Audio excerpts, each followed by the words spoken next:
retweet the stream in a second. Wait for this to go. And are you going to record it too or not? Yeah, I will record this and post it. So okay, give everyone cool. a few seconds to join in here. People start to trickle in. You guys retweet it. I just posted it from the Expected Bets account, so we're good to go there. I'm going to retweet it right now. All right. Yep. All right, perfect.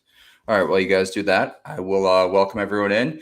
What's going on, everyone? And welcome into a special Friday happy hour episode of Expected Bets 4. We think we're all on the same page here. We're all starting to pop a few tops at this rate for the 4-game slate for March 8th here. Talk about a Western Conference kind of night, feels like. Yeah, it's kind of fun. Yeah, it should be a good one in terms of a lot of playoff implications too, also tonight.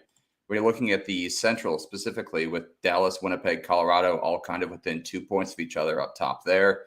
So we could see some shifts tonight in terms of that. However, I don't really expect Dallas to lose unless there's going to be some crazy picks tossed around tonight for that game. In terms of everything else too, Minnesota and Seattle are also battling for a wild card position. So tons at stake tonight for the slate. Any other kind of news and notes? Obviously, the NHL trade deadline has concluded. We will touch upon that next episode, so be sure to stay tuned for that. But any other news and notes you guys want to touch on before we get into the slate for tonight? How much is Vegas to win the Cup?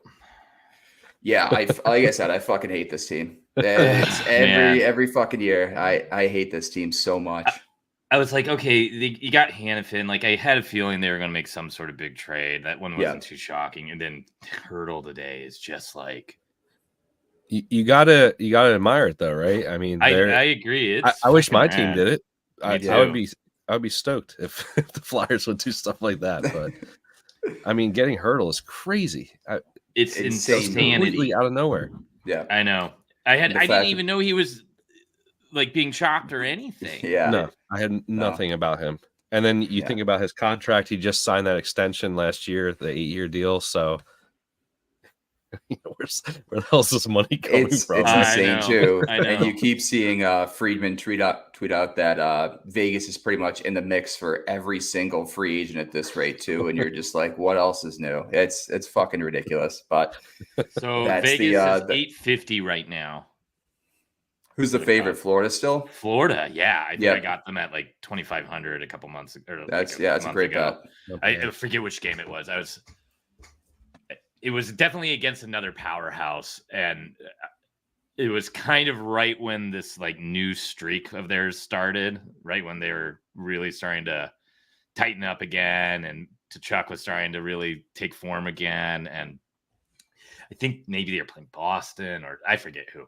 One of the best teams in the league, though. And the way they just manhandled them, it was like a small, like a 2-3 win or 3-1 win, but like completely dominated the. Let me get the shirt on right now. Fuck it. Just the way they just wrecked them and just controlled the entire game, even if it was like a tight score. And it's just like this team's. They're it. They're it. Yeah, it's crazy. It really is. So yeah, they are. Plus 700. Tied with Edmonton, actually. Woof. Yeah, I don't like that at all. And I'm putting a unit on Vegas right now. Yeah, fuck it. I mean, those lines are going to be scary, and obviously Stone will be back, scary. Right? So, yeah, it's insane. Yeah. That roster. There's really no weak points to when looking at it as well. Obviously, Hill has had his struggles. I mean, he started off hot when he returned, but then he kind of went through a little bit of a rough patch. But if he can regain that form that he was in last year, is just insane. So yeah.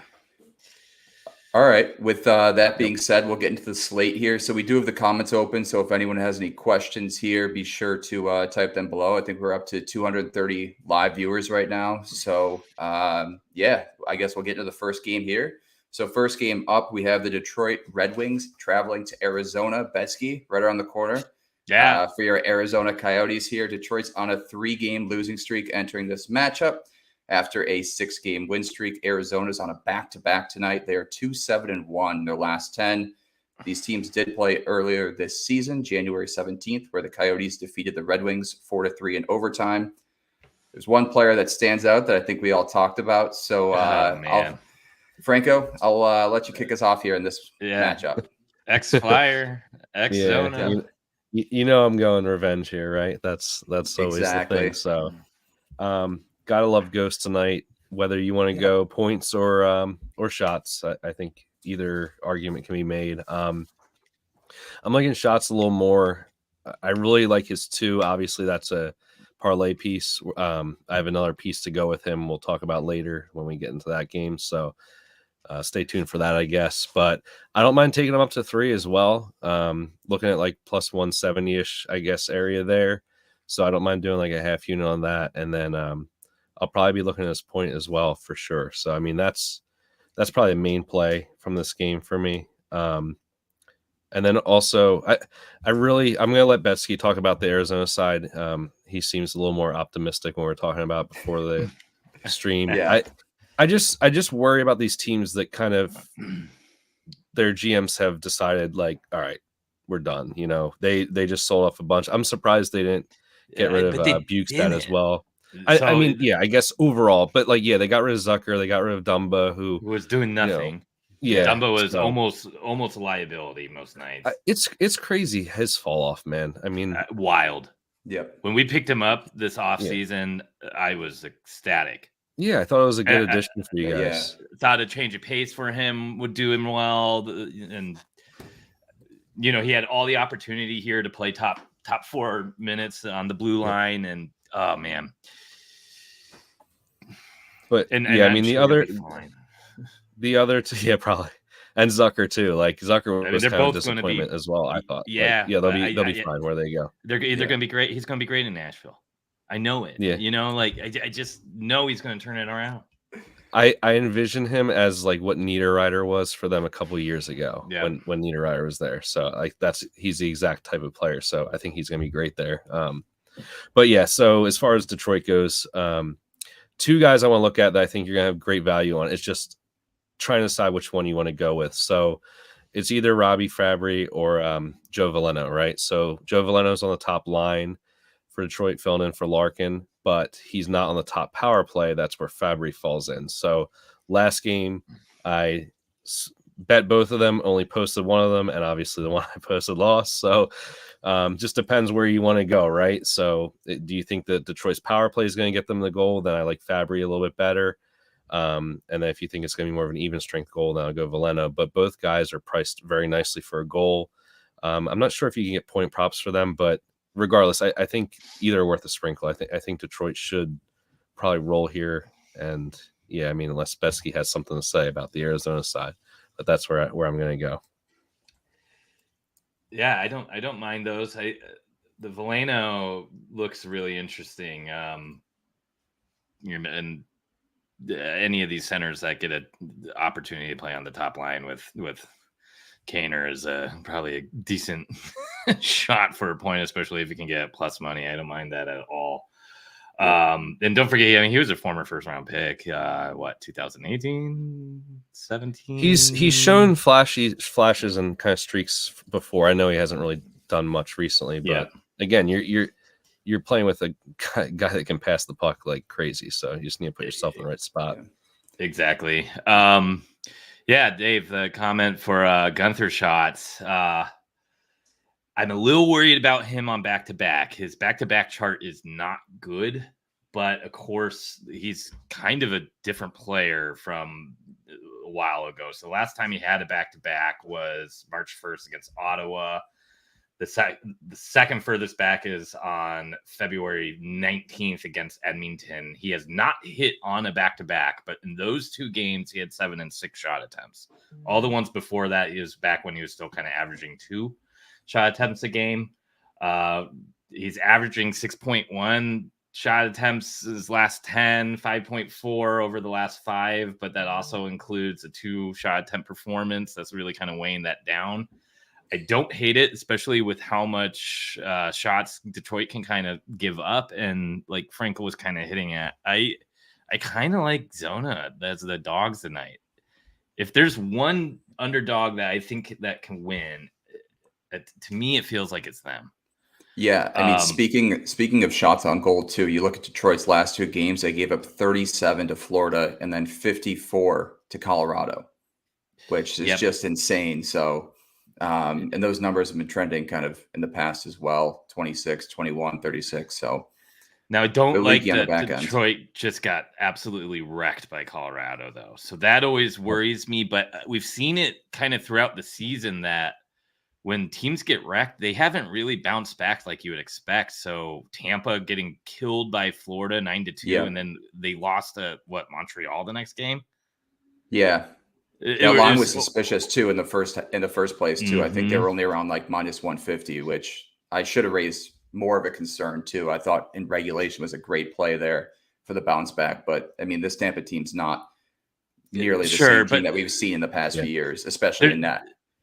Yeah, I'd have to agree. But there were some other examples that I noticed this happening where a team just gets completely clobbered, and then the next game when you would expect them to really be motivated and they probably got bag skated and whatnot, they excuse me, seemingly just kind of shit the bed again. And again, Arizona played last night. Back-to-backs are a little scary. I'm not terribly concerned with a team being able to win or not. I think the player performances can be a little bit harder to predict, but there's going to be a lot of Detroit fans in the mullet tonight, which can sometimes go back on the opposing team when there's almost too many fans. Kind of motivates the home team a little bit more. So I don't know. Going back to the question, I am not playing Gunther shots anywhere because I'm just a little bit hesitant. Yep.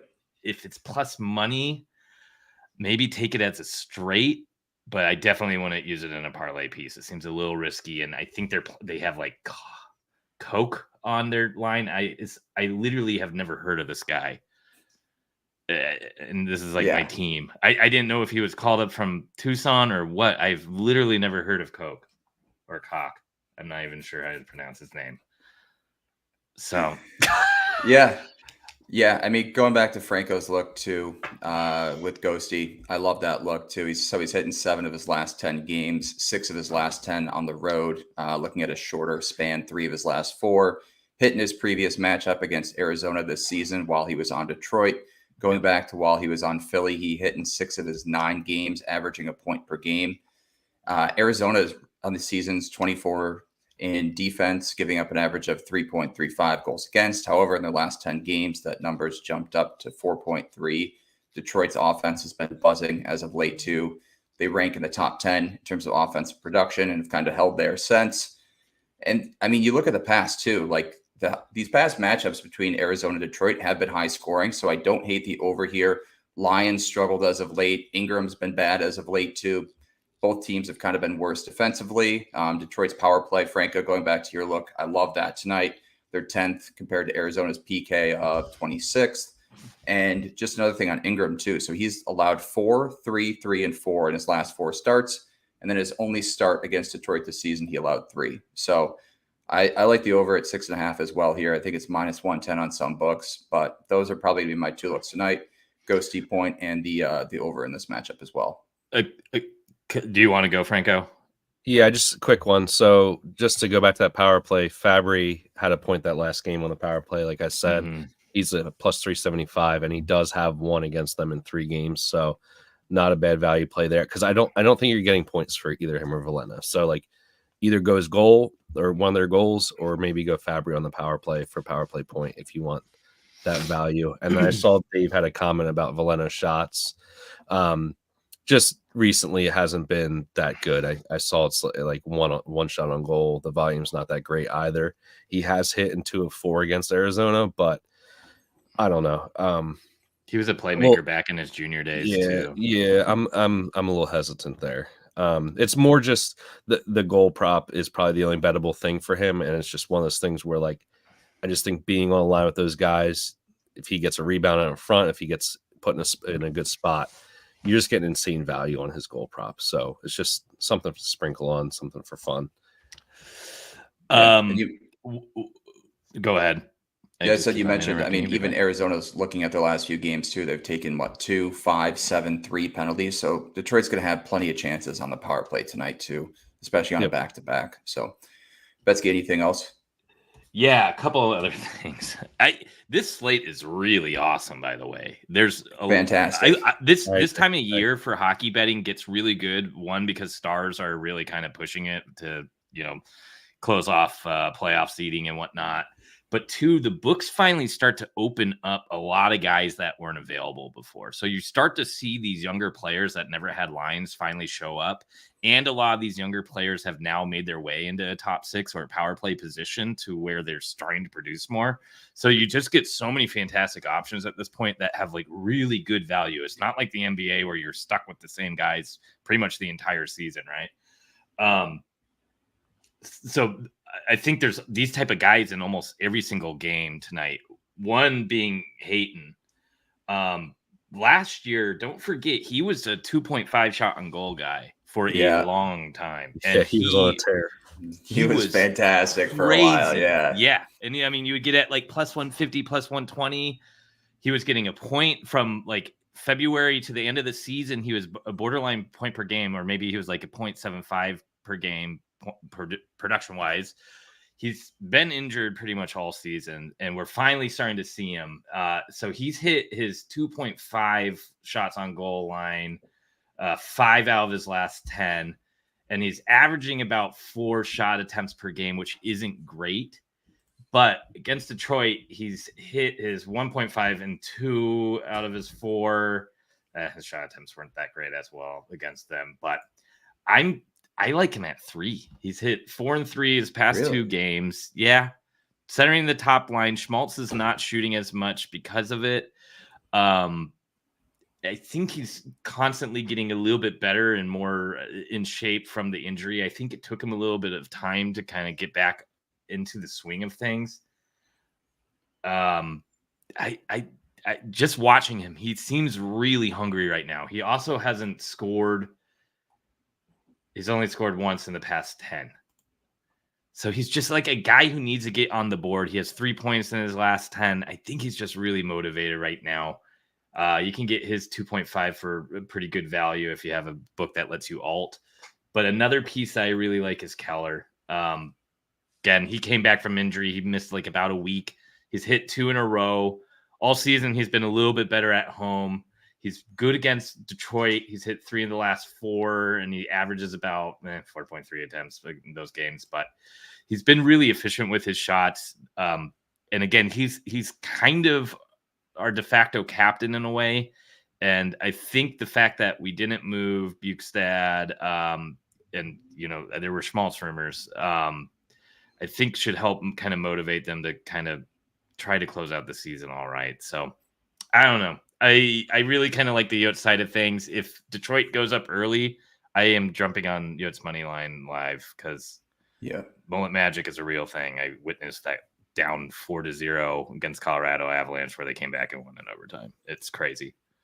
Yeah, I know we mentioned too before about Detroit's kind of leakiness in terms of shots on goal in their past 2 games too. And looking at season to date, they've given up the 3rd most shots on goals to centers, which Hayton falls into that category. And then in terms of left wingers, they've given up the 10th most shots on goal against, which Keller falls into that category. So those are the 2 looks. I just took a peek at this. Off of back-to-backs, Keller has literally hit in every single back-to-back since March of last year, but 1. Love that. So you're going to take Keller at the 2.5 He's hit 9 out of his last 10 back-to-backs. He's hit. Yeah, I have his 2.5 in a parlay, and I just love it. What are you getting that at in terms of odds wise? I took it this morning, and I got it at I'm not too sure because I parlayed it with Gauss Spare. So it's plus 155. Right. Plus 155 for Ghost at 2 shots and Keller at 3, though. That's a great look. That's a really good look too. I like that. I don't mind the Hayton 2 and Ghost 2. I don't either. That's pretty good. So Hayton at 1.5 minus 190 on DraftKings right now, and then Keller at 2.5 minus 140 on DraftKings right now as well. So obviously, I think you can even throw Hayton in that parlay as Yeah. well. There's a lot of good Ghosts at same 1.5. games, same game great options tonight. here. Yep. Great pieces. Gunther in at general. 2, and honestly, you could ladder it. I mean, you could do Keller 3, Ghost 2, Hayton 2, Gunther 2. Yeah, I don't know. get Prawn creative. 2. Get creative. Yeah, and then just take them all up by 1. Maybe not Keller. I don't know if I would trust him at 4, but take him out then, so you don't risk yourself on 2 Keller plays. Take him out and get all the plus money on Hayton, Prawn, and Ghost, and who else would we say? Gunther at 3 then, Yeah. No, I love all those looks. All right, here. I think that about wraps it up for Detroit, Arizona, unless you guys had anything else. I mean, I can talk about it for another hour if you want. All right, I guess we'll move on to the next game here. So the next game up on the slate is Minnesota traveling to Colorado. Colorado is the heavy home favorite in this one, minus 238 on the money line. Over under set at 6.5 here, minus 115 to the over. Another great game here in terms of playoff implications. Minnesota is 5-4-1 in their last 10, but are on a 2-game winning streak heading into this matchup. Colorado 6-3-1 in their last 10. These teams did face off earlier this season, November 24th, where Colorado won 3-2. Colorado's got a ton of new players in the lineup tonight. Nishuskin returns, and he's going to be on that second line with Middlestat and Druin, I believe. There's also a new defenseman and Walker coming from Philly, and a few other names as well. So I'll start here with you, Betsky, in this matchup. Who are you kind of looking at to target? How far will you take McKinnon shots tonight? 7. Yeah, I may do full ladder if I can get it in time. I think this is potentially a beatdown spot. I think Minnesota could get rocked tonight. Mm-hmm. They kind of, again, if you watch the Arizona game last night with Minnesota, it was a tight game and it was a battle. It got ugly at the end. Arizona tied it up at one point. I think they may have even taken the lead. I was pretty drunk at that point, but you're in one. But it was a lot of back and forth, and we neighbor Colorado. We're one of the 4 states that we touch, but it's about 2.5 hour flight. It's about 2-hour flight, and then that airport is like an hour from downtown. That's a long travel day for anyone. So it's probably going to be a pretty tired Minnesota team. We've seen it all season where they can either be stone cold and shut the door or get really leaky. I just think we got a Colorado team that is ready to pounce again like they did to Detroit. I think they are a Colorado team that are willing to make a statement this late in the season and want to crawl back up to the top of the Central. And McKinnon's been insane lately. So one thing I like with his charts is how his attempts go up, his shots go up. He had 6 and 8 his last 2. He missed the 3 before that, and he had a 5-10-11 kind of ladder the 3 games before that. He had 8 and 12 attempts his last 2, and then when you talk about the 3 hits where they kind of laddered up, he had 9, 11, and 16 attempts. I'm on McKinnon with Makar at 4 and 3 as a nice little builder, and then I'm willing to pretty much take that all the way up to 8. So I need to probably plug it in a little bit here, but I think it's going to be the McKinnon show tonight. I kind of like him I love him at 2 points. I kind of like him at 3 points. Yes. I'm totally willing to eat crow here if this doesn't happen. Yeah. But I just feel like this is a really bad spot for Minnesota. Now, I think Minnesota can kind of keep up here too, because we know Gorgiev can be a trash goalie. You know where I'm going. You never know what you're going to get. Yeah. Going over. Kaprizov kind of feels due. It seems like he decided to take last night off, kind of looking at this game. I think he only had 1 shot attempt. Did he have a goal on it? I think he did. I wasn't watching that game. Yeah, he had a goal last night. On his 1 shot? Yes. Yeah. Not bad. Something tells me he was kind of thinking about the more important game that was coming up. He has goals in 6 of 7 against Colorado too, including beautiful. 2 multi-goal games. So beautiful. That's the look. I like that a lot. His 2 points is plus 170. I'm taking it. Yeah. A lot of the depth guys did the work last night. I think this is going to have to be a top line performance by Minnesota. Another guy that's really sneaky good here, Eriksson Ek on back-to-backs, baby. I'm a little bit worried because his attempts haven't been phenomenal lately. And he hasn't hit his 3.5 line in a little bit. But, gosh, my props is all slow because I have the 0 days rest filter on. But if I remember correctly, Eriksson Ek hit, I think, 8 of his last 10 back-to-backs, and he just missed on the last back-to-back because I remember writing it and being like, he's hit 9 straight. And I was like, God damn it. Yeah. he's missing this one. But, again, this is a big game for both of these teams. I mean, this is pretty much the last life for Minnesota if they're ever going to catch up with Nashville. Yeah, Eriksson Ek only hit his 3.5 in 4 of the last 10, and he missed 4 straight. He's been all right against Colorado, though. Pretty damn all right against Colorado. Averaging 5.7 attempts, hit it 4 straight against Colorado. And then when you go to a 0 days rest, I want to find 3 of those 4 hits were 6 shots as well. So it wasn't just like he just barely got there. He sailed over. You love seeing that. If you're going to bet a 3.5, let's put it that way. Yeah. And just going back to Betsky, your point of the Colorado beatdown tonight too. I mean, Colorado at home has been a different animal this year. So overall, they rank first in goals for per game, averaging 3.7 at home. That number jumps up to 4.35, and for the last 5, they've gone over 5 goals for. I mean, this game screams of an over 2. And you look at, so obviously Minnesota on a back-to-back. Fleury started last night. Gustafsson will get the start tonight. He's been the worst goalie of the two as of late. So he's allowed 3+ in 8 of his last 10.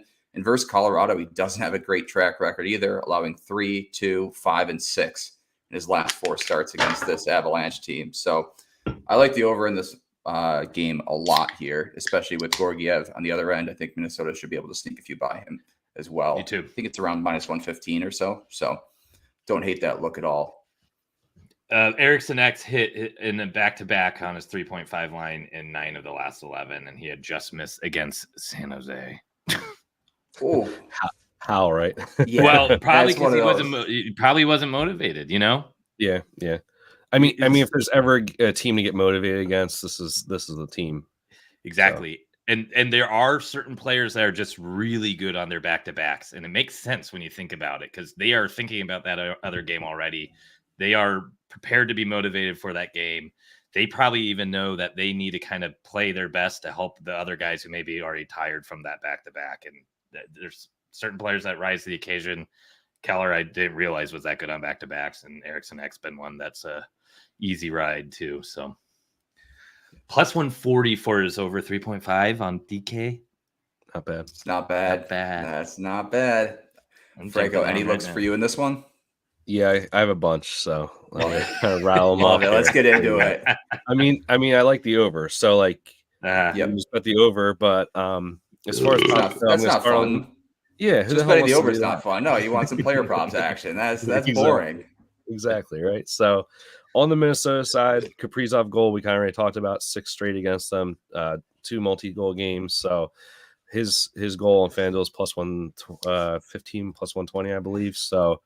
I mean, that alone is great value. And then Zuccarello's assist has been very good against them as well, and he's been heating up. I know they're not on the same line, which is not super ideal, but power plays, they'll be together. So at least there's that. And his assist is +100. So I don't mind maybe doing like a point parlay with them as well on DK if you can do that, or on 365. That's always fun. So that's the Minnesota side really for me, but Colorado side is where I want to be, kind of echoing what Betsky said. I think there's plenty of angles to attack here. I'll go with the obvious ones first. I really like McKinnon 2 points. I don't mind him up to 3, like you said. I'll probably consider his ladder as well for his shots. Another thing I want to consider is Rantanen's been picking it up in the assist column. So I don't know where I'm going to end up on it. I think like my initial thought was, and I know you can really only do this on 365, is doing McKinnon 2 points and Rantanen 1 point. I like that look a lot because you're going to get a better value on the McKinnon 2.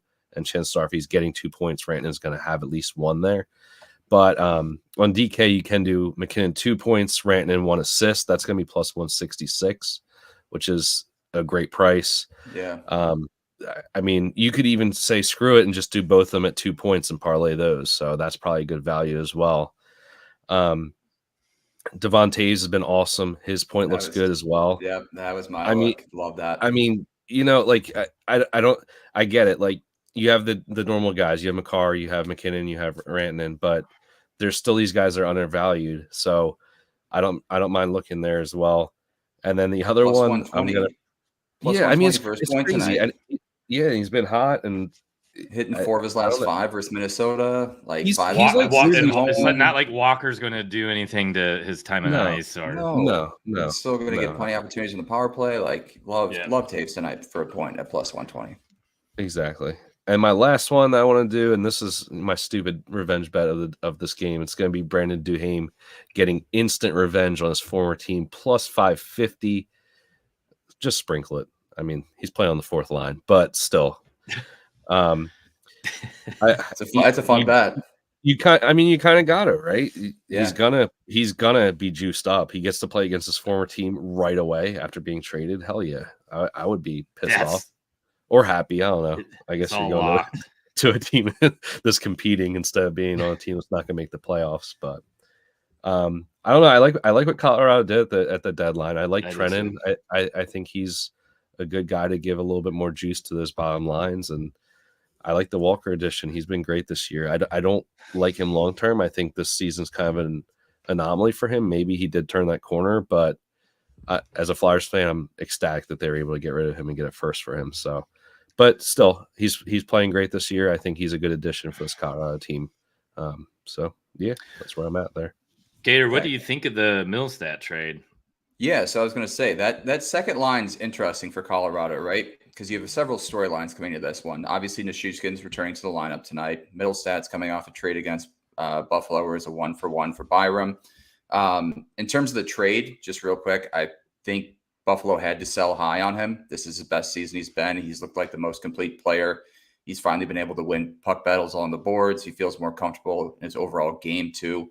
Obviously, I would like to keep him. He seems like he's like on that upward trajectory at this point. But Byram shined in his first game for the Sabres too. And there was some tweet yesterday too, and even watching it, it's so hilarious of how bad Buffalo's power play has been. Of Taves is circling, moving around the ice, trying to shift kind of the 3-2 on each side too. And every Sabres player is just stagnant, not moving at all. Byram's running into players. Like that Buffalo power play is just a giant shit show right now. Byram scored in his debut, so it looked good there. So Middlestat point at plus 105. I don't hate that look at all either. Like I said, first game for his new team. He's from Minnesota. He has pretty decent history against them. Played for the Gophers, was Mr. Hockey in Minnesota. He's on the second power play, which is going to get some time tonight. So plus money. First game for a new team. Obviously, last night at Tarasenko and Henrique didn't come through. I played that angle for their new teams as well. That was a bust. But yeah, Middlestat's probably the other look I like tonight in this matchup. Nice. Any other looks in this one? No, that's about it. All right.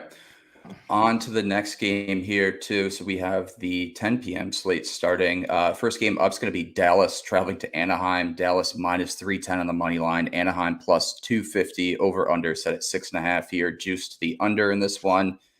Dallas 4-3-3 in their last 10, coming into this game on a 3-game win streak. Anaheim 5-5 in their last 10, but have been better, winning 3 of their last 4 in this one.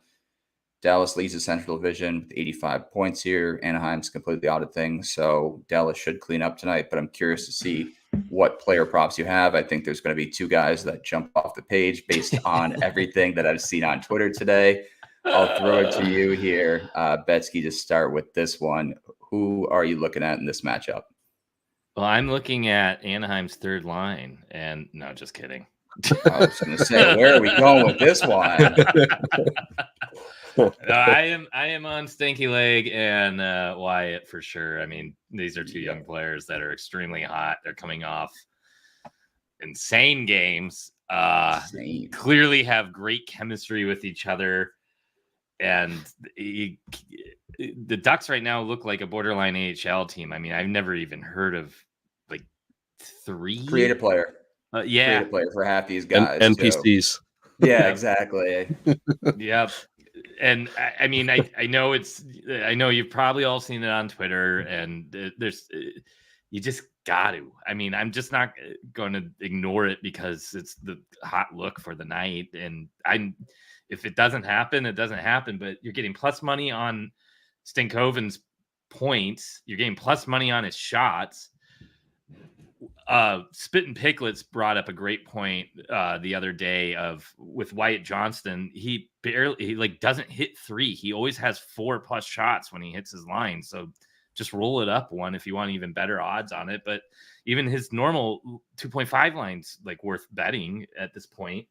Hell, throw in Ben Point. I mean, he's on the line with them. He's producing with them. I had him the other night against San Jose and wish I had the other two too, but they may be the hottest line in the league right now.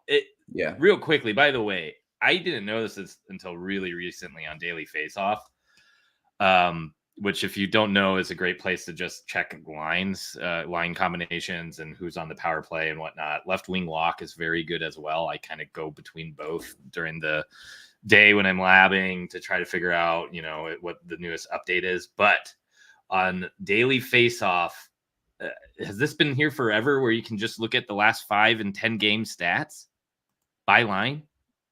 Believe so too. And the other website too that we talked about, Dober, right? In a previous podcast. Yeah, it was Frozen Pool, Dober Sports. But so that crashes my computer. Oh, that one. So does Daily Faceoff. Those two are those two kill my computer. And, but it doesn't take 5 minutes to load like the Frozen Pool one. But regardless, that third line, I have it pulled up on Daily Faceoff right now. They have pulled in the last 10 games 9 goals from that third line. 3 from Wyatt, 5 from Stinky, and 1 from Ben. Ben has 5 assists here. So, I mean, what is a Ben assist? It's got to be like just get a touch on it before one of those guys scores, right? Totally. 16 shots by Ben, 22 shots by Wyatt, 16 shots by Stinky. The top line for Dallas, on the other hand, has put up 5 goals. So, I mean, this is just dominant right now. And I'm sure some of those guys are getting in on the power play, but I don't know if this is 5-on-5 or not. I imagine it's not. But since Sagan's been out, the Duchesne line just isn't very productive. All that extra depth scoring is coming from the third line, and I want to ride it until probably Sagan's back, and they may cool down then. But yeah, Ben assist plus 165 tonight. I'm jumping on it right now. Jeez. Yeah, it's good value there. Yeah. So just touching on a few of the props Betsky mentioned, Stankoven over 2.5 shots on goal plus money. In just 6 games. Go ahead. Really, really quickly, would it be better to take Ben's assist on Caesars? Yeah. Oh, yeah. There's 800 people watching. You could let them in on the secret if you want. Yeah. If you don't know, Caesars Sportsbook does not know how to handle their hockey props very well. Nope. And will generally cash you out as soon as the thing you bet on hits. So if Ben gets an assist and then they credit it to someone else, you are probably already cashed out, and he's plus 155 on Caesars. You're not losing more than a couple cents. And again, you kind of get insurance there. Same thing with goals. So if you bet a goal and they change who scored, you will already be cashed out on Caesars. It's even disallowed. So, sometimes the odds are so bad though. It's like you'd have to just suck it up. It's plus 150 compared to like plus 220 or something. Yeah, but you got to make that financial decision there. Yeah, but a lot better. It's been going on almost, since last season. It's not like because we are having this podcast, it's going to all of a sudden switch. Like there's clearly some huge bug, and hopefully not. And we've kind of talked about it before recording the other week. I honestly think they kind of like nuked some of the odds just so you like aren't going to be as prone to bet. It's almost like you're taking there's the no 20-cent 1.5 reduction. points. Yeah. Yeah. It's almost like you're taking the 20 there's cent no reduction 1.5 and points. that's the insurance on it. Like you're just paying for insurance at that point. Yeah. Yep. All right. Franco, any looks for you in this one besides Johnston and Stankoven?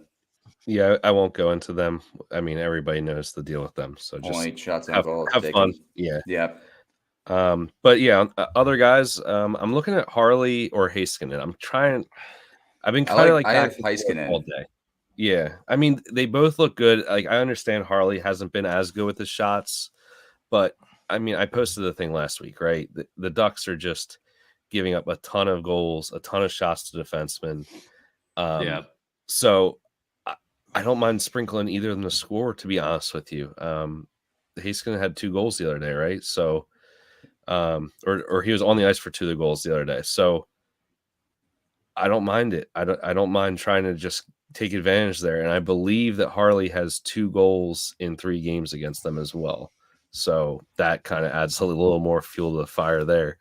His goals plus 650. Again, these are all sprinkles, these crazy long shots I'm talking about. But if you hit like 1 or 2 of these out of 4 or 5 or 6 that I mentioned tonight, you're gonna be feeling real nice tomorrow. So these are guys just to consider for these small bets. But Anaheim has just been giving up goals to a ton of defensemen this year, and it's not always like the best of defensemen either. So no. I do want to point out one guy on the Anaheim side. I know we don't really want to talk too much about Anaheim because they just don't really look that good right now. Like let's be honest here. But this one was actually pointed out by this one of the guys that follows me. His name is Paul. He brought up to me today.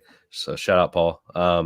Alex Killorn's been picking it up recently, man. I think he's kind of the guy that was picked up this offseason to come in and be a veteran presence on this team. And now he's kind of left for dead a little bit. So with all these trades and stuff. So, Henrique's gone and a couple other guys are out. A couple of guys are missing. So he does have 2 goals in his 4 games against Dallas. His goal prop looks all right. He has points in 3 out of 4 games against them as well. His points minus 104 tonight. If you think Anaheim is going to do anything tonight, I think I want to be siding with him. So picking up recently and decent history against Dallas, believe it or not. So points in 3 of the last 4 games, 4 total points across that stretch. I don't mind it. Yeah, his shot attempt numbers are intriguing as well. Looking at the past few games, he got 5, 10, 7 as well in 3 of those games. So plus 140 range, not a bad look either. So any thoughts too? I know I don't personally play puck lines a ton. Any thoughts on Dallas minus 1.5 tonight versus Anaheim? Yeah, I love that. That's great. What's the price at for that? I think it's around minus 110. What's their for team their total? puck line? Minus 120 for their puck line, which is that's the concern. I'm not going to do that. Yeah. See, I feel like I would rather just bet their team total then. Like, what's their 3.5 team total? Because that's probably going to be about the same, right? And then you don't have to worry about some BS goal or something. Them not. So their team total, 3.5 minus 160, or you can take John Gibson goals against over 3.5 for plus 110. There you go. So that's the angle I'd rather play. You know what I mean? Yeah. I feel like if they're that way, you don't have to worry about some BS or something where Dallas's defense just crumbles or somehow or something stupid happens. I think it gives you a little bit more of an out. Speaking of puck lines, there's Zona puck line. Wait, reverse puck line. I mean, plus 330 or so. Let me see. Or more. The two times I took it was the Sens game and the Washington game, and they were. No, you're not even going to get that much. They're only plus 116 on the money line tonight. Oh yeah, you're right. Yeah, never mind. Yeah, plus 260. I'm saying on FanDuel. So the reverse puck line is plus 260. Yeah, man. Okay. Yeah. Perfect. I'm shocked nobody's on Pavel Regenda. Oh yeah, sorry, I forgot to mention. Who is that? And then our boy Bo Grohl. Bo Grohl, yeah. Let's go back to him. Yeah, never forget. That's a dark time. Glenn Goddard. He was so damn close to scoring on that one freaking breakaway Bo he had. Grohl, yeah. I'm telling you, that shot was not that far off. No, that would have been incredible. Didn't we do a Hattie? Yeah, that was just ridiculous. I think it was 2+. Or no, we couldn't even get it. Yeah, you couldn't even get it. 2+. That was bad. Pavel Regenda. Regenda. Yeah. All right, last game up on the slate tonight that we're going to touch on. We have Winnipeg at Seattle here. Winnipeg minus 125 on the money line. Seattle plus 105. Over under at 5.5. These teams just faced off in their last matchup here, where Seattle was victorious. What did they win? They won 4-3 in this one. So Winnipeg 7-3 in their last 10. Seattle 7-2-1 in their last 10 here. Franco, this feels like a spot where we're going to go back to Winnipeg money line in this one. You know, that angle's been pretty great in the past few weeks, especially following the All-Star break. At the start of the season, it was a little rough, but I think it just hit in, who is it? It was New York and one other team recently too. I can't think of it off the top of my head, but yeah, I like Winnipeg. Just not Toronto and Boston. That can't. No, those two teams I'm not trusting either. And in terms of the goaltender matchup too, I think Brissois been better than Decord. That tandem of Hellebuck and Brissois been fantastic this season. So I don't mind Winnipeg minus 125 on the money line. But in terms of player props here, I will throw it to you here, Franco, to start us off. What are you looking at for tonight? Well, Gator, do you also consider the under as well? I know a lot of people were on that under in that previous game. Yeah. And I kind of was hesitant, and it sailed over right now. So do we go under here, doing the same thing, opposite? Yeah, I don't hate it tonight. You know, at 105, I think you can even get it around close to even money on some books as well. So if it does show that plus money sign, I don't mind sprinkling on that as well. It's just the issue of Seattle defensively, you know, like, do you think what is it? A 3-1 game Winnipeg? Yeah. 3-2 game Winnipeg, you know? So yeah, I don't hate it, but yeah. Yeah. As far as my sides tonight and there, this is going to be my second piece for that Ghost over 1.5 shots. It's going to be Niederreiter over 1.5. You parlay those two together, you're getting plus 139. I love that. I'm going to do the same thing with him as I did with Ghost, though, as well. I'll probably put a half unit on his 3+ shots. That's around plus 172. So really like that a lot. Guy's been firing a ton. He's the type of guy that he's kind of like Rodriguez. I think of them as kind of like similar players, right? Where tons of volume, lots of misses, can be very tilting to watch that game where you see them break down the wing and they have a clear chance for a shot on goal and they freaking miss it because they're trying to pick those corners. And you can see that, you know, going into the third period, they have 1 shot and 3 misses. And it's like, yeah, come on, man. But the volume's usually there for these guys when they're in that zone. So I like to continue to hit them, especially when you're getting those 2.5 or over 1.5 lines. I know his volume hasn't been as good as Rodriguez, but he's been a little better productivity wise, I would say. So I don't mind that. I feel like Seattle in general has been more of a shot against team this year than they have been historically. So yeah, they're like in the top 10 right now. Yeah, last year they were fantastic. Yeah, last year they yeah, exactly. So, but I mean, in general, he's hit his 3 line more so than he's hit his 2 lines. Kind of similar to what you were saying earlier. Yeah, I mean, he's hit 4 3 times as well in his last 10. So, yeah, I think the 3 is a great look here for him in this game, and he's had decent history against them, hitting 4-3, 1 and 4 against them. So, and I don't mind his point or his goal as well. I feel like it's the same thing. Like, he's firing, he's confident right now. 2 goals and 4 against them, and goals in 3 straight, including 4 total goals along that stretch. So, just following a hot player, I don't think there's any reason to get off. And you just continue to ride that type of streak like that. Who is that? Again, Niederreiter? Niederreiter. Yeah. So, 4 goals in his last 3 games. I mean, what? I don't know why the hell I didn't bet on the last game, but it's just one of those things, right? So, yeah. I mean, you look at Seattle's shots against, in their last few games, 33, 37, 33, 32, 31. So, yeah, they're leaky on the back end in terms of things too. And Decord's been awful as of late too. I think he's plus, and he was really hot for that little stretch there. A little bit, yeah. I don't know. He's the only concern with the under. That's my biggest concern with the under. Yeah, for sure. I just don't know if Seattle's able to put up enough goals. Yeah, I could see a 4-1 too. Yeah, that's why I love Winnipeg money line tonight. But yeah, I mean, I'm really hesitant. The more I think about it, as far as backing like point props and stuff like that. I mean, Connor looks fantastic for a goal as well. He's what 6 goals or 7 goals in his last 9 games or so, 8 games. 6 goals in his last 8 games. So he's been red hot as well. Pretty damn good history against them. So yeah, I mean that would be my sides there. Tolvanen shots looks fantastic as well. Surprised to see him kind of pop. I didn't really notice that until I was kind of digging into this game. But I mean, he's had, what is it?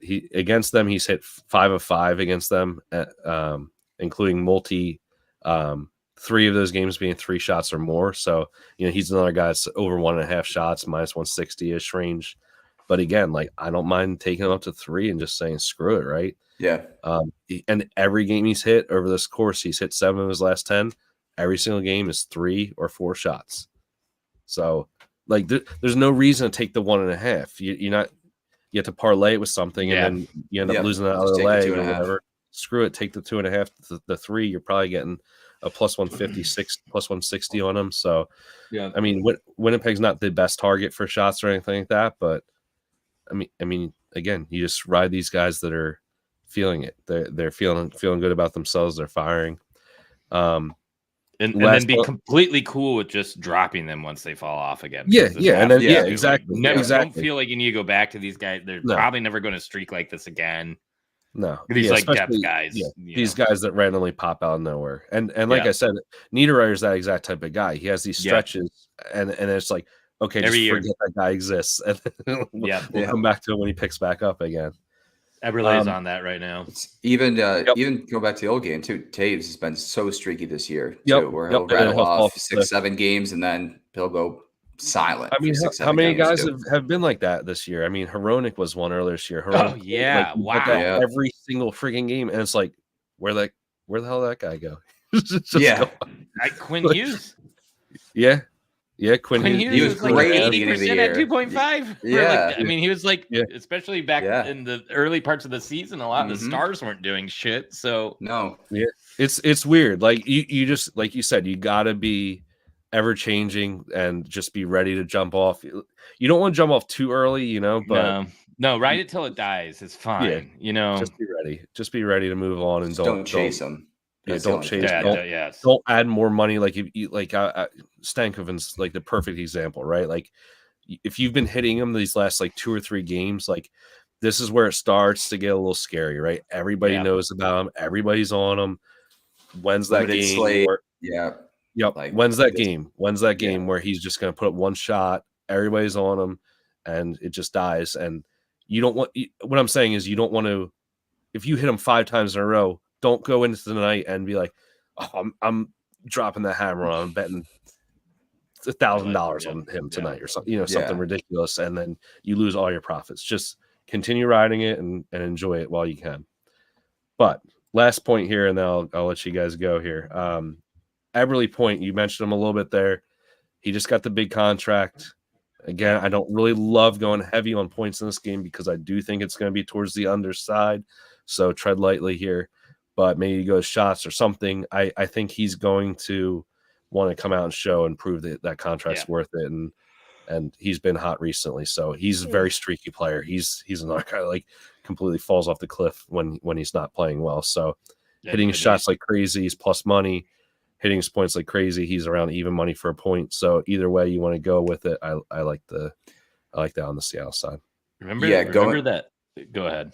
It said, yeah, just touching on Eberle too as well. He's hitting 4 of his last 5 versus Winnipeg, and then 6 of his last 10 overall and at home as well. Winnipeg is also giving up more goals against per game too, so their season average is 2.4, and in their last 10, that's jumped up to 3.1.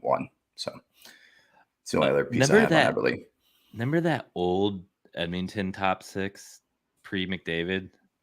Taylor Hall, Jordan Eberle, Sam Gagner, Ryan Nugent-Hopkins, Nail Yakupov. Yeah. They thought that was going to be their future for years. You mean the first 3 first overall picks that they had, and then they had to move half of them, 3 of them, 2 of them? It's funny. Like I was talking to my buddy about Eberle today, and I'm like, I barely remember him. Like, I know he's drafted by Edmonton, but like to me, he's more of like an Islander almost. Yeah, same. Like weird to think about, considering he was drafted so high and such a highly touted prospect for Edmonton. I think it was during that span too. Edmonton put an offer sheet out on Thomas Vanek, I believe, as well. Oh boy, that's a name. Yeah, so that's crazy too, isn't it? I remember being at an Islanders game against the Yotes, screaming drunkenly for Thomas Vanek to get traded to the Yotes because I wanted him so bad. He was good for that stretch. He was awesome. Vanek was awesome. Great for the Sabres. Didn't he have a gambling issue? Ooh, right? Know. I think he had a gambling issue. Are you thinking of you're thinking of Vander Kane? No, yeah.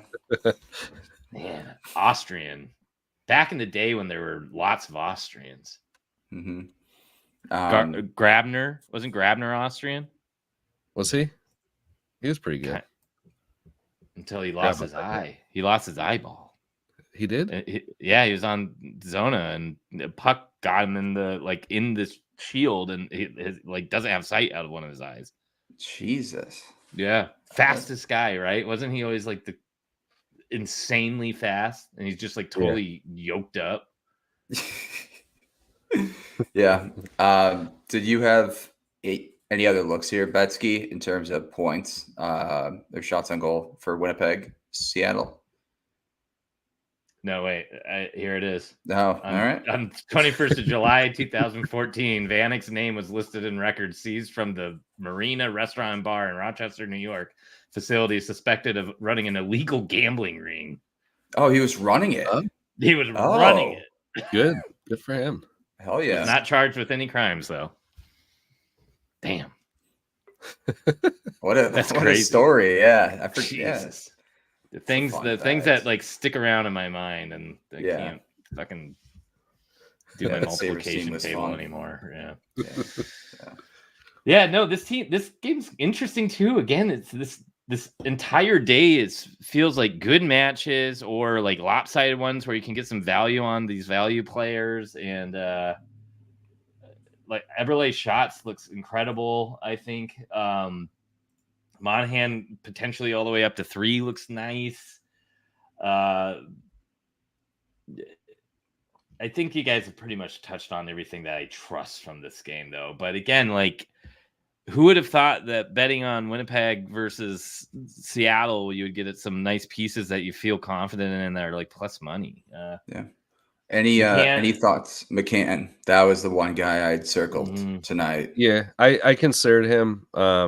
He looks good either way, point or shots. I don't mind him either. I just didn't want to go too heavy on this game. Kind of. This is the game I'm hesitant to, especially with Seattle points. So McCann's hitting 8 of his last 10, 8 of his last 10 at home, and then 5 of his last 6 versus Winnipeg. Yeah.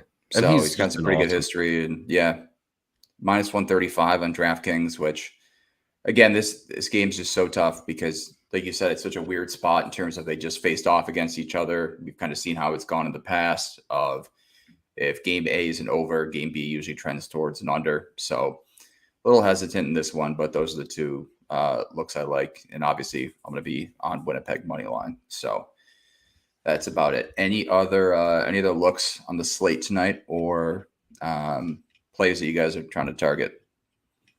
I think we got through quite a bit, and let me just look at my cards. Yeah. So also, Ryan brought up when Yakupov was going to be the best new thing. Yeah. Since ice cream, and man, remember that goal celebration where he went skidding down the center ice, and then there's the GIF where he like explodes. Yes. Old HF boards GIFs, man, Yeah. those are so good.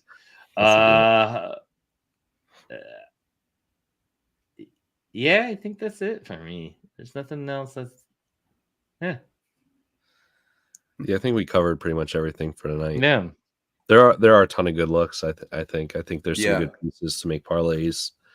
A lot of good angles.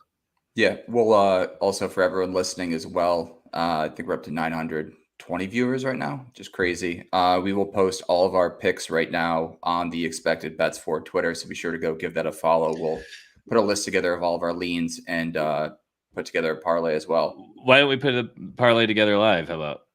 All right, let's do that. Okay, let's do it live. Let me get another beer first. Do it live. Do we want to add anyone in the comments? Make it a 4-person? Yeah. If anyone has any plays they like, toss them out in the comments right now. And I'll get another Modelo. Pop in the comments for sure. We got the old Creepoid koozie. There you Shout go. out the Philly band, Franco. I like that.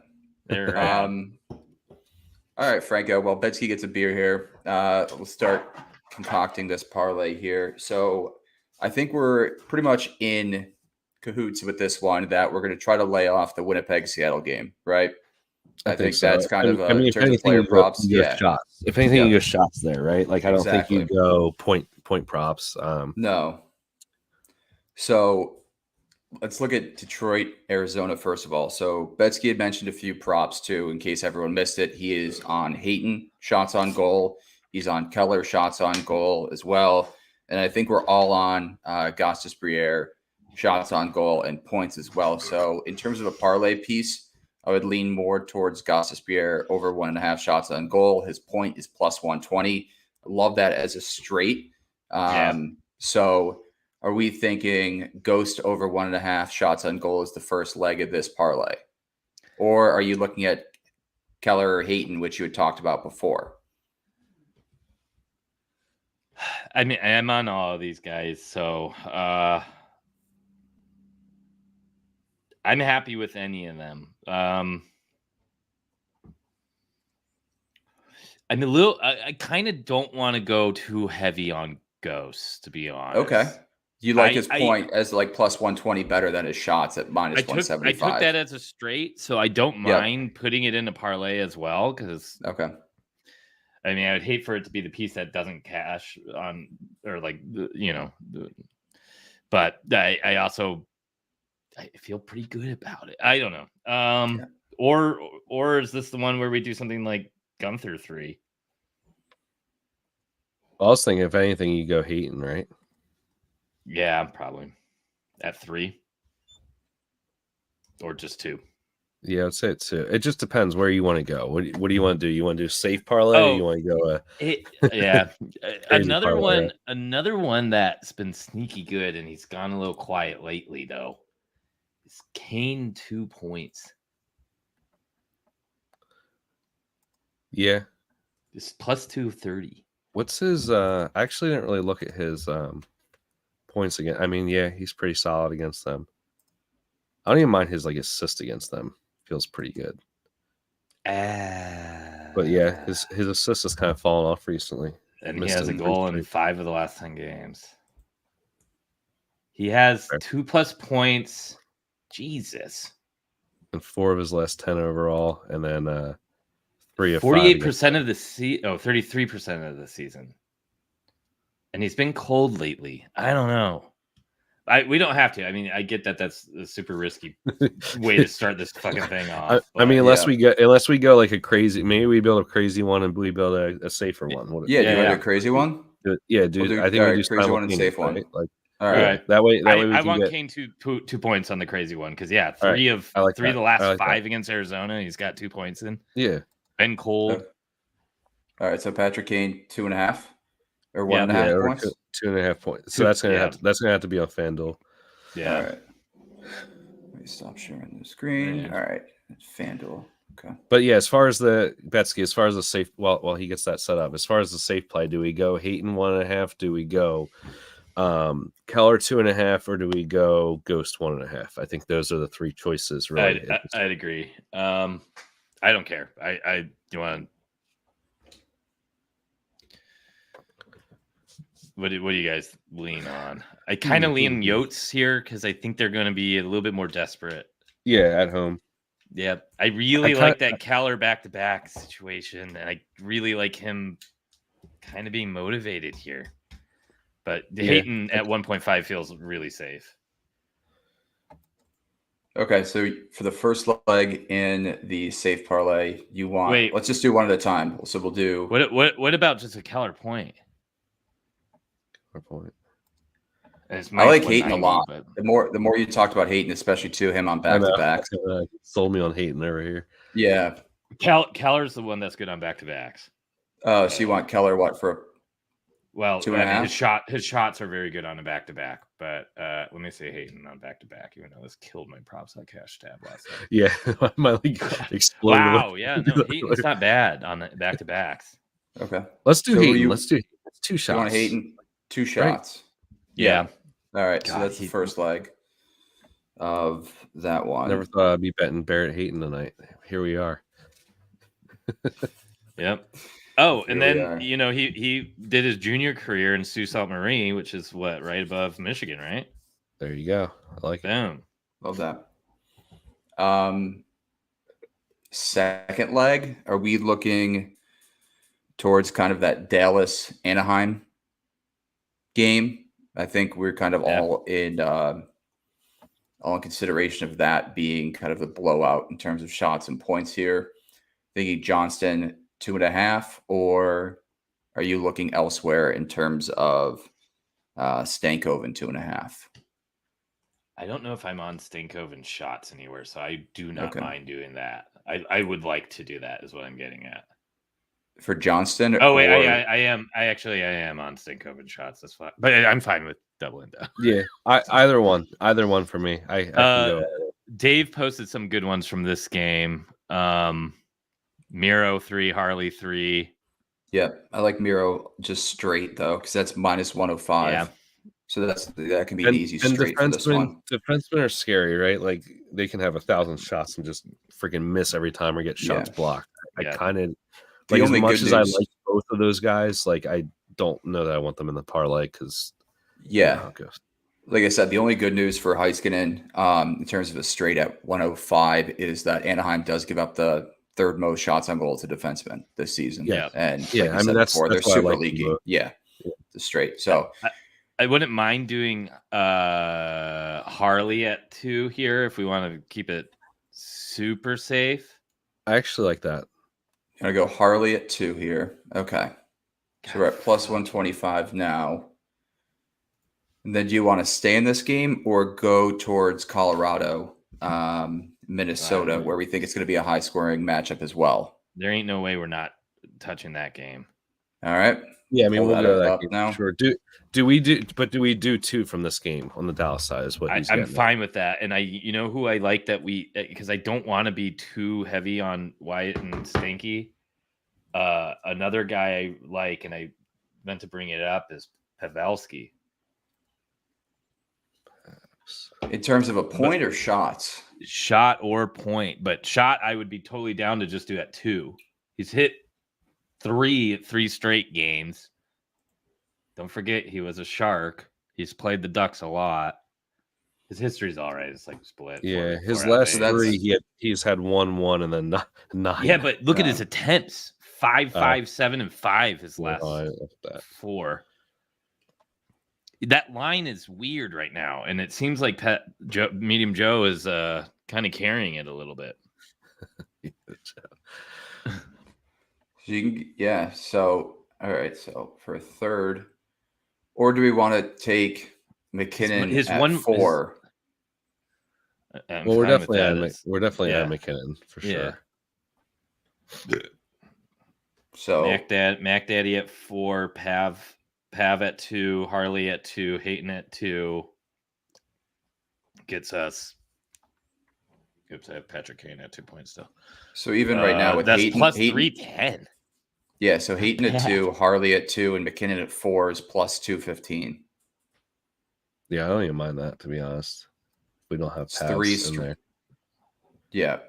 And then you can I mean, toss... do we want to do a Seattle? Do we want to do a Seattle? Do we want to do like Eberle 1.5 or something, or 2, or do we want to do something like that as well, or no? Do we want to just avoid that game for shots? Because Gator, you were saying that they've been giving up. You've been giving up. They've been giving up a lot of shots. You said, right? Yeah, in terms of the Seattle side or Winnipeg side, I believe. Yeah, no, Winnipeg Seattle's side. been giving up. Yeah, Monahan at 2. What about Niederreiter? We brought that up earlier.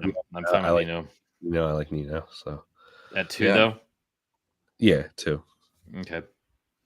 You know, it's so funny. In seasons past, I felt like 1.5 lines were so fucking hard to hit, and this year it's been like incredible. So I feel a lot better about that. That looks good. 393 at 2, Harley at 2, McKinnon at 4, and Nito at 2 is plus 393. Love it. I like that a lot. Yeah. Don't get cute adding another leg. I think that's pretty good. 4 plays, 4 games. I like that. Yeah, I like that a lot as well. And then I'll write this one down. And then do we want to go with a long shot parlay? Yeah, if this let's do something. If it hits, we can just pack up the show and never do it again. Just kidding. I would do the show. Regardless. On the beach. Yeah. I mean, you're already in Arizona, so it's pretty close. Yeah. You know? Kind of. All right, you know. Not close enough. I want Kaner at 2 for the big. Yeah, I think we do Kaner at 2, and do we do McKinnon at 3 points, or do we do McKinnon 6 shots? Nope. Makar 2. Makar 2 points. 220. All right, so you want Kane. McKinnon at 3 is 280. Makar at 2 is 220. Yeah. So or Kane. Kaprizov at 2 is 176. Oh, yeah, I don't mind. I don't mind that. Jeez, he moved. He's at 200 now. Must have been somebody watching the show, right? Yeah. Damn. Or his goal is fine by me too. So do you have Kane 2 points?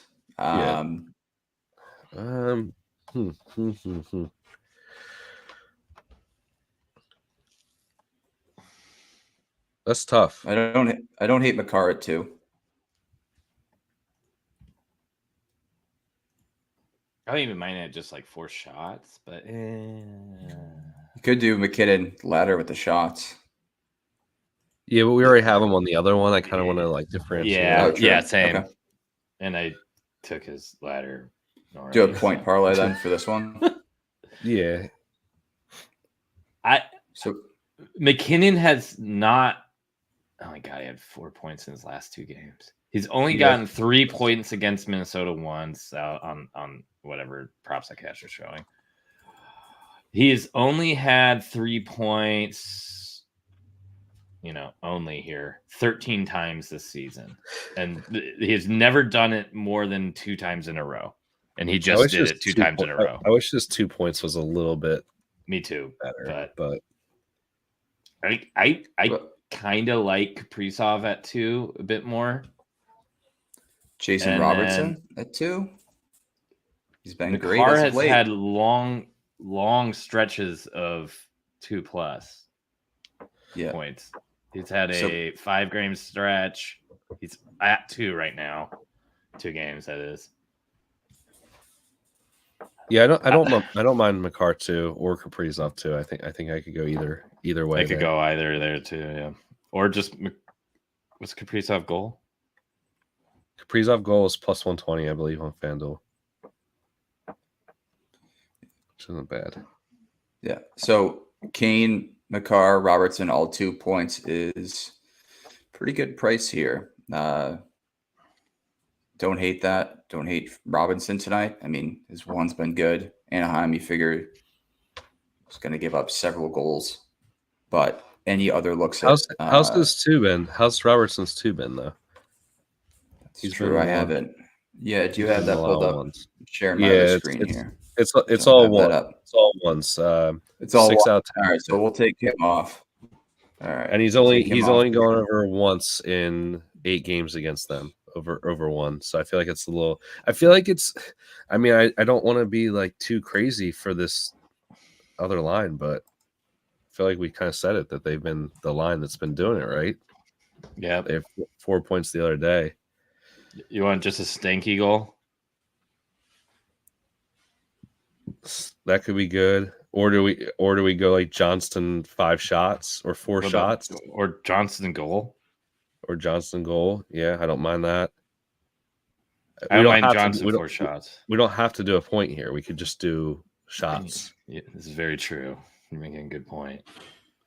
Who is the guy you said too covers 4 instead of Johnson line at 2.5? Johnson. It's why, yeah. Johnson, 150. Pavelski at 3 is minus 2,500 for those 3 pieces. Kane 2, Car 2, Wyatt Johnston 4 plus 2,500. Oh, but wait, we haven't put in Pavel. Regina, yeah, Regenda. Grugol. Yeah, that's plus 600. So once you add him, we got plus 16,000. I mean, do we get stupid and put something in from this other game, or do we leave it there? I'm fine. I like this a lot. 2,500. That's a great for a 3-leg parlay. Yes, that's. Yep. All right, so that sounds good. So those will be out. I will post those in a second as our 2 plays of the night. And then in terms of just recapping everything for all the listeners as well, do you guys just want to go through some of your best bets for tonight as well? I know, Franco, you usually have a list, right? Yeah, I have like 1,000 plays. So just to I'll kind of like spout off quickly here. And, if you feel like you want to go back and watch the episode, go for it. But really liking Ghost points and shots, either Fabry or Veleno goal, probably Fabry power play point as well, as he's on that top power play unit for Detroit. I'm going to probably hop on Hayton in some sort of way, shape, or form now after Betsky talked me into it. I was not on any Arizona props before the show, and I really don't mind Keller shots as well now. I'm very intrigued by that. I know it's minus 140, but might look into something there. I know we got a little bit of time before these games start, so this is usually when my Franco brain starts going haywire and I start really cooking them up and tapping away, popping them all out. So as far as the Minnesota-Colorado game, I'm looking at Kaprizov goal, Zuccarello assist. Really like McKinnon 2+ points, 3+ points. Rantanen assist as well. Maybe a Rantanen and McKinnon parlay of some sort of ilk, whatever site you have that allows you to do that type of stuff. Duhaime goal, I'm going to be on as well because that's fun. Dallas and Anaheim. Oh yeah, sorry, Taves point as well in that game. So I really like the Colorado side, obviously there. Yeah, and probably McKinnon shots to some sort of ladder of sorts. For the Dallas Anaheim game, looking at only Killorn on the Anaheim side. If I'm going to do anything there, I probably won't because screw that. Dallas side, I'm looking at Harley goal, Miro goal. Both of those guys for shots because defensemen kill Anaheim. Stankoven and shots probably to 2 to 3 and 4. Same for Johnston, probably going to go 3 to 4 for him. Probably looking at both their point props and goal props as well. And then Winnipeg and Seattle. Niederreiter shots parlayed with Ghost is probably my favorite parlay of the day, I would say. Love that. I love both of those guys up to 3, so as well as straights for probably half a unit each. I like Kyle Connor goal. Fantastic history against them. His point prop looks fantastic as a parlay piece as well. And then on the Seattle side, Tolvanen shots 2 and 3 probably as well. And he's a guy that only really hits 3, so screw the 2. Let's just go up to 3. McCann point and shots. I want to try to tread lightly in general in this game because I don't think there's going to be a ton of goals. So I'll probably just lay off the points and go more of the shots angle and Connor to score because he just scores so damn much. And Eberle, after that big-ass contract he got, let's just hammer all his props as well because He's hot right now. He just got paid a shitload of money, and what the hell, man? You gotta go prove it. Let's go prove it, man. Let's get out there. So definitely like his shots and points. So there you go. I think that's pretty much everything for me tonight. Yeah, I like it. Besky, did you have a list of a few of your favorite props as well? I'll just say ditto to all of that. Probably on most of that, like between recording and like before recording, I was probably on a good chunk of that, and I probably placed about half of those. So I'll give a parlay that I cooked up for the Parlay Science Discord that I did not post on Twitter. Free money. Woo. Yeah, that I could not believe that with these 5 legs, I had plus 6,291 odds. We start let's hear him. Kaprizov 4 shots. Okay. Makar 4 shots. Hayton 3 shots. Eberle 3 shots. Harley 3 shots. I like it. It I like it a lot. Doesn't seem like it doesn't seem unreasonable at all. I like all those guys. When I plugged it all in, I was like, this is probably going to be like plus 2,500. Yeah. And it's a total stretch. Like, don't ruin your weekend by putting too much money on something like this. Put a fucking beer on it and nothing else. But I put that all in and I was like, this is crazy. Like it all seems kind of fine to happen, but you never know. Obviously, if you have alt shots, if you don't want to be that risky, take Hayton down to 2 or Harley down to 2 or both down to 2. I mean, you can water that down, no problem. Have fun with it. But I think those 5 guys are in really good spots. They all have reason to be motivated. I mean, I think that Colorado and Wild game could be just like a fucking cash bank of a game. And I'm really pissed that I did not go heavier on it. The Detroit Colorado game the other day. And sometimes you're it's a little scary thinking that the same thing's going to happen 2 times in a row, but I don't know. There you go. That was the opposite thing, man. I mean, I felt like really confident about that over the last time they played. We had broken it down when we did our show. I think it was a few weeks ago, and it was a 2-1 game, and I was pretty broken down after that loss. Yeah. But it's one of those things where you're like, the same stats apply. Like this looked like an over before, it didn't hit. Why the hell would I not come back to it? So yeah, I agree. And I just keep on thinking back to President's Day at 1 p.m. Mountain Time, where Minnesota was down 0-3 to Vancouver in the first, and then that game went to 9-7 goals. Yeah, that game was a bonanza. Minnesota can clearly do this. Yeah. Colorado can clearly do this. This is a big game for both teams. Yeah. Let's fucking go. I like that. And then just touching on a few more props too, Franco, that didn't mention here. Middlestat point tonight. So he's on that second line with Nichushkin coming back. You're going to get that at plus 105 tonight. From Minnesota, played for the Golden Gophers. I think his brother plays there now, former Mr. Hockey in Minnesota, so he has some history against them. Taves point as well, too. We mentioned that.